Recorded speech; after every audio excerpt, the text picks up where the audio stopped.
വസന്തക്കുട്ടി വഴി ഊട്ടിയിലേക്കുള്ള യാത്ര അതൊരു വല്ലാത്ത ഫീലാണ്. എൻ്റെ ആ ആഗ്രഹത്തെ ഭംഗിച്ചുകൊണ്ട് എൻ്റെ കൂടെയുള്ളവർ പറഞ്ഞു, നമുക്ക് ഗോപാലസ്വാമി ടെമ്പിളിലേക്ക് പോകാം. അതിൻ്റെ കവാടവാതിലാണിത്. മോഡേൺ ഗേളിനെ കല്യാണം കഴിക്കണമെന്നുള്ള എൻ്റെ ആഗ്രഹത്തെ സഫലീകരിക്കുന്ന രീതിയിൽ എൻ്റെ ഭാര്യ ഡ്രസ്സ് അണിഞ്ഞിരിക്കുന്നു. കൂടെ ടൂർ ഗൈഡ് ഷാബിർ ഖാൻ. അദ്ദേഹത്തിൻ്റെ 2 കൈകളും ഒരിക്കലും ഫ്രീ ആവാറില്ല. അദ്ദേഹത്തിന് 2 ഇരട്ട കുട്ടികളാണ്. ഞങ്ങളുടെ കൂടെ വന്ന സെലിബ്രിറ്റി മോഡലുമായ ഇച്ചിരി കുടേറി ചിഹ്നം. ഞങ്ങൾക്ക് പോകാനുള്ള ബസ് വന്നിരിക്കുന്നു. ബസ് കണ്ടതും ഞങ്ങളുടെ ഉള്ളിലെ കൂതറ സ്വഭാവം പുറത്തു വന്നിരിക്കുന്നു. ഞങ്ങൾ എല്ലാവരെയും തട്ടിമാറി മുന്നേറിക്കൊണ്ടിരിക്കുന്ന കാഴ്ചയാണ് നിങ്ങൾ കണ്ടുകൊണ്ടിരിക്കുന്നത്.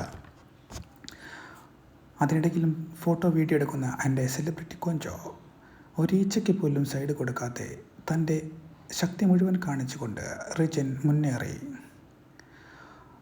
ആ മുന്നേറ്റത്തിൽ ഞങ്ങൾ വിജയിച്ചു.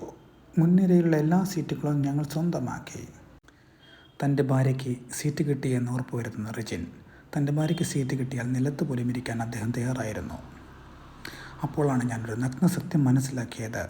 ഞങ്ങൾ മലയാളികളേക്കാൾ കൂതറയായിരുന്നു പഞ്ചാബിയായ പ്രേത്.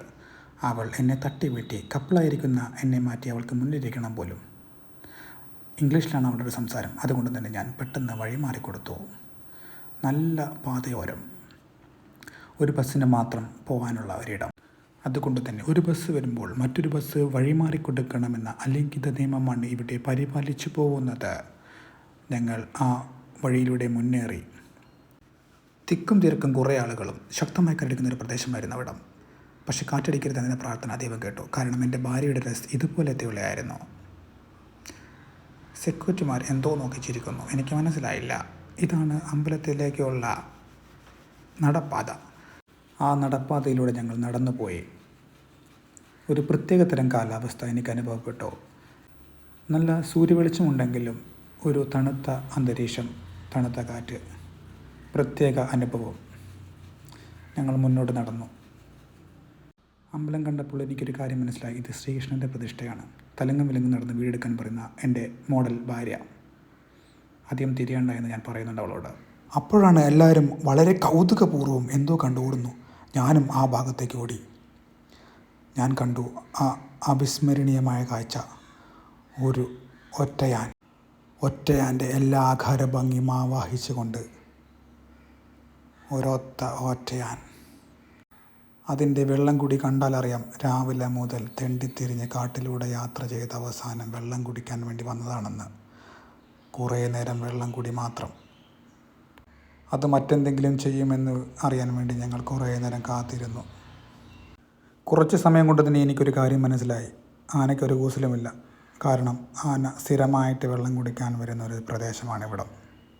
അതുകൊണ്ട് തന്നെ ആനയ്ക്ക് ഒരു വ്യത്യാസമില്ലാതെ ആന വെള്ളം കുടിച്ചുകൊണ്ടേയിരുന്നു. ഞങ്ങളെല്ലാവരും അതിനെ നോക്കിക്കൊണ്ടേയിരുന്നു.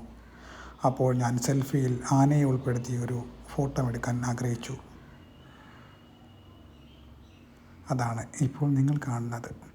പക്ഷേ ആനയൊന്ന് സൂം ചെയ്യാൻ നോക്കി. സെൽഫിയിൽ സൂമില്ലെന്നുള്ള കാര്യം എനിക്ക് മനസ്സിലായി. ഞാൻ ചമ്മിപ്പോയി. എല്ലാവരും ആനയുടെ അടുത്ത ആക്ടിവിറ്റീസ് അറിയാൻ വേണ്ടി കാത്തിരിക്കുന്നു. ആനയ്ക്ക് ഒരു മാറ്റമില്ല. ആന വെള്ളം കുടി തുടർന്നു. 1.5 മണിക്കൂറെങ്കിലും ആന വെള്ളം കുടിച്ച് കാണും. താനൊരു കാട്ടാനയാണ് എന്ന് മറന്നുകൊണ്ട് തൻ്റെ മറ്റൊരു ആക്ടിവിറ്റീസ് ഞങ്ങളെ കാണിക്കണമെന്നുള്ളൊരു ബോധം പോലുമില്ലാതെ ആന വെള്ളം കുടിച്ചുകൊണ്ടിരുന്നു. നിങ്ങൾക്ക് ഈ വീഡിയോ കാണുന്നത് പോലെ എനിക്കും ബോറടിച്ച് തുടങ്ങി ആനയെ കണ്ട്. ആനയുടെ വെള്ളം കൂടി അഭിനയമാണെന്ന് വരെ എനിക്ക് തോന്നി തുടങ്ങി. സെക്യൂരിറ്റിമാർക്ക് നേരത്തെ വീട്ടിൽ പോകണം. അതുകൊണ്ട് തന്നെ അവർ ഞങ്ങളെ വേഗം പറഞ്ഞേക്കുകയാണ്. അപ്പോഴാണ് ഞാൻ ആ കാഴ്ച കണ്ടത്. പഞ്ചാബിയും മലയാളിയും കൂടി അമ്പല ദർശനം കഴിഞ്ഞ് തിരിച്ചു വരുന്നു. വളരെ സന്തോഷവതികളാണ് അവർ. ചെമ്പരത്തിപ്പൂവിന് പകരം അവർക്ക് കിട്ടിയത് ചെട്ടിപ്പൂവാണെന്ന് മാത്രം. എന്തായാലും ചെവിയിൽ വെച്ചാൽ ഭംഗിയുണ്ടാകും. അവരുടെ സന്തോഷം കണ്ട് എനിക്കും സന്തോഷമായി. സെൽഫിയിൽ ഞാൻ ഇച്ചിരിയും ചൈനയും ഉൾപ്പെടുത്താൻ ശ്രമിച്ചു. ഈ യാത്രയിൽ എനിക്ക് എൻ്റെ ഭാര്യയുടെ കൂടെ ഇരിക്കാൻ സാധിച്ചില്ല. കാരണം പഞ്ചാബി. അവൾക്ക് എപ്പോഴും എൻ്റെ ഭാര്യയുടെ കൂടെ ഇരിക്കണം. അതെനിക്കൊരു ഉപകാരമായി. ഇതുപോലത്തെ ഒരു വിഷ്വൽ എടുക്കാൻ എനിക്ക് സാധിച്ചല്ലോ. അതാ ഒരു കുരങ്ങനുണ്ടെന്ന് ചാടിപ്പോയെന്നുമാണ് ഇപ്പോൾ കുഞ്ചു ചൂണ്ടിക്കാണിച്ചത്. ഒരു സിംഹവാലൻ കുരങ്ങനാണ് ഇപ്പോൾ അവിടെ നിന്നും ചാടിപ്പോയത്. യാത്ര പര്യവസാനിച്ചു. ഞങ്ങൾ തിരിച്ചെത്തി.